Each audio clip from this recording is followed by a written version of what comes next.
1983.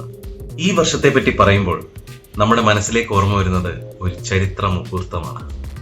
അതെ, നമ്മുടെ Indian cricket team ആദ്യമായി വേൾഡ് കപ്പ് സ്വന്തമാക്കിയ വർഷം.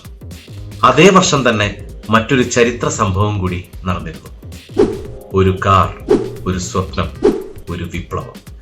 1983 ഇന്ത്യൻ റോഡുകളിൽ ഇറങ്ങിയ ഒരു ചെറു കാർ.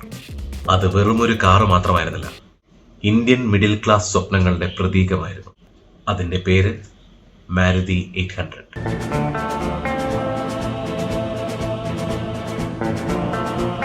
സിനിമ പ്രാന്തുള്ള വണ്ടി പ്രാന്തിന്റെ മറ്റൊരു കിടിലൻ എപ്പിസോഡിലേക്ക് എല്ലാവർക്കും സ്വാഗതം.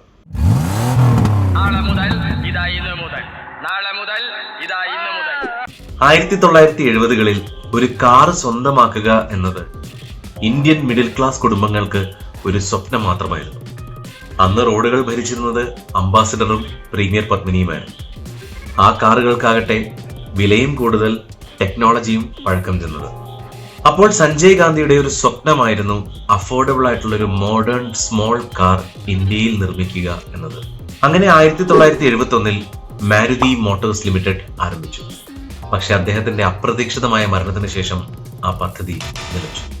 പിന്നീട് 1981 മാരുതി ഉദ്യോഗ് ലിമിറ്റഡ് ജനിച്ചു. ജാപ്പനീസ് കാർ നിർമ്മാതാക്കളായ സുസുക്കിയുമായി പങ്കാളിത്തം ഒപ്പുവെച്ചു.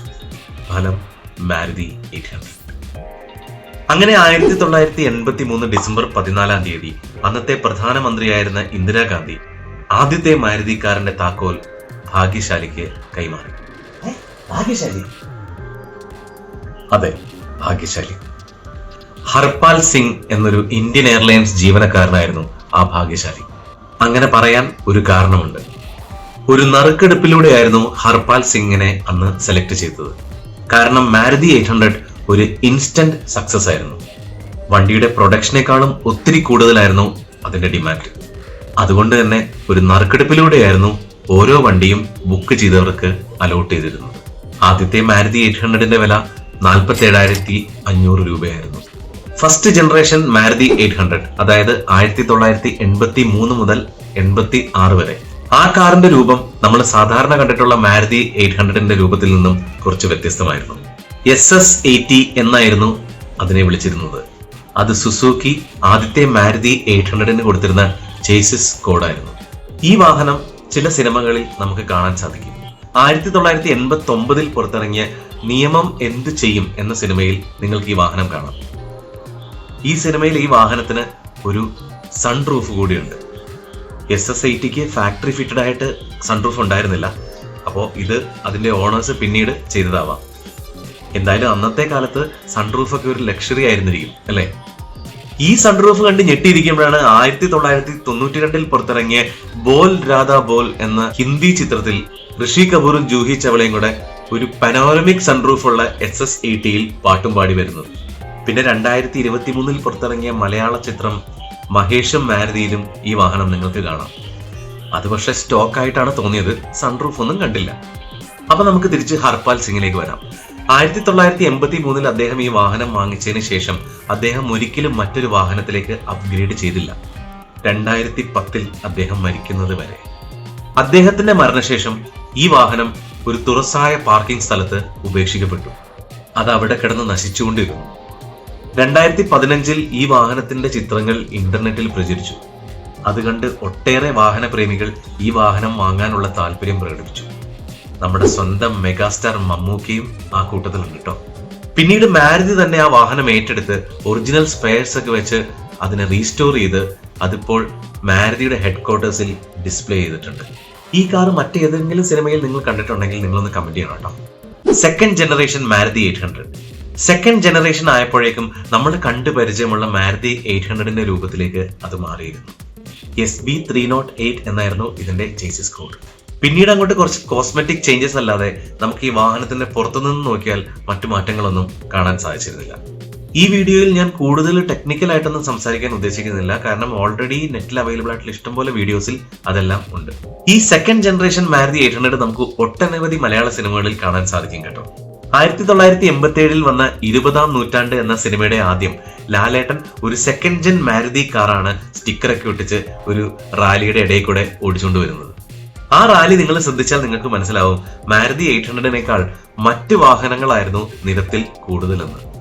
അതിനുശേഷം 1989 പുറത്തിറങ്ങിയ വന്ദനം എന്ന സിനിമയിലും നിങ്ങൾക്ക് ലാലേട്ടൻ ഒരു സെക്കൻഡ് ജെൻ മാരുതി 800 ഓടിക്കുന്നത് കാണാം.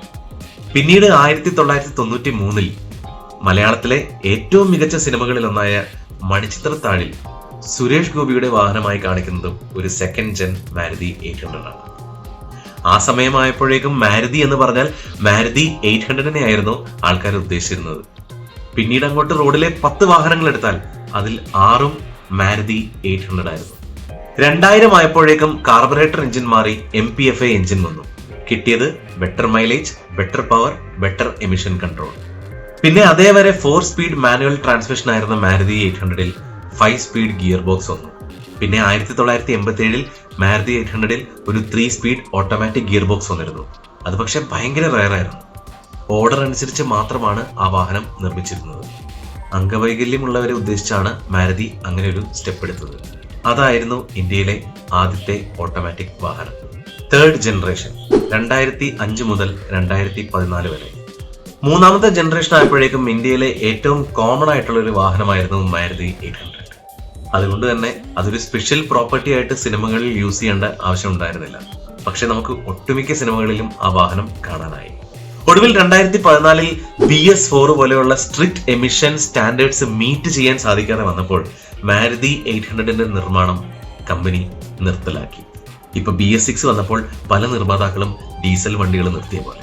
കാരണം മറ്റൊന്നുമല്ല, പുതിയ എമിഷൻ നോംസ് വന്നപ്പോൾ അത് മീറ്റ് ചെയ്യാൻ സാധിക്കുന്ന എഞ്ചിൻ ഡെവലപ്പ് ചെയ്യാനുള്ള പ്രൊഡക്ഷൻ കോസ്റ്റ് തന്നെ. അങ്ങനെ 2014 ജനുവരി 18 അവസാനത്തെ മാരുതി 800 ഗുർഗാവൺ പ്ലാന്റിൽ നിന്ന് പുറത്തേക്ക് ഇറങ്ങി. 31 വർഷം ഇന്ത്യയുടെ മോസ്റ്റ് പോപ്പുലർ കാർ ആയിരുന്ന മാരുതി 800-ന്റെ ലാസ്റ്റ് കാർ വാങ്ങിയത് ഷില്ലോങ്ങിലുള്ള ആൽബർട്ട് വൻലാൽ ഖാക്ക എന്നൊരാളായിരുന്നു. ഇനി മറ്റു ചില ഇൻട്രസ്റ്റിംഗ് ആയിട്ടുള്ള കാര്യങ്ങളും കൂടെ പറഞ്ഞിട്ട് നമുക്ക് ഈ വീഡിയോ അവസാനിപ്പിക്കാം. നമ്മുടെ ക്രിക്കറ്റ് ഇതിഹാസം മാസ്റ്റർ ബ്ലാസ്റ്റർ സച്ചിൻ ടെണ്ടുൽക്കറുടെ ആദ്യ വാഹനവും ഒരു മാരുതി 800 ആയിരുന്നു. അദ്ദേഹം അത് 1992-ലാണ് വാങ്ങിച്ചത്, ലൈസൻസ് കിട്ടിയ ഉടനെ. പക്ഷെ ആ വാഹനം 1989 മോഡലായിരുന്നു കേട്ടോ.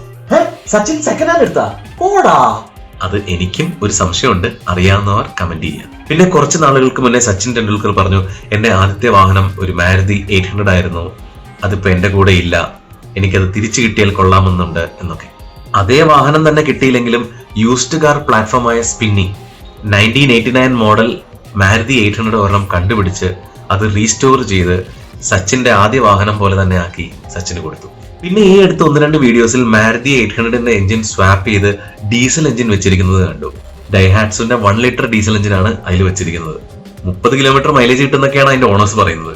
അങ്ങനെയാണെങ്കിൽ അത് അടിപൊളിയാണ് അല്ലെ? പിന്നെ ഈ പറഞ്ഞ ഏതെങ്കിലും ജനറേഷൻ മാരുതി 800 നിങ്ങളുടെ കയ്യിൽ ഉണ്ടെങ്കിലോ അല്ലെങ്കിൽ നിങ്ങൾ ഉപയോഗിച്ചിട്ടുണ്ടെങ്കിലോ നിങ്ങൾ അതിന്റെ എക്സ്പീരിയൻസ് നിങ്ങളൊന്ന് കമന്റായി ഷെയർ ചെയ്യാം. കൂടാതെ ഞാൻ ഈ വീഡിയോയിൽ വിട്ടുപോയി എന്തെങ്കിലും രസകരമായ കാര്യങ്ങളുണ്ടെങ്കിൽ നിങ്ങൾ അതും ഒന്ന് കമന്റ് ചെയ്യണം കേട്ടോ. ഈ വീഡിയോ നിങ്ങൾ നിങ്ങളുടെ ഫ്രണ്ട്സിന് ഷെയർ ചെയ്യുക. സബ്സ്ക്രൈബ് ചെയ്തിട്ടില്ലെങ്കിൽ സബ്സ്ക്രൈബ് ചെയ്യണേ. അപ്പോൾ മറ്റൊരു കിടിലൻ വീഡിയോ ആയിട്ട് കാണുന്നവരെ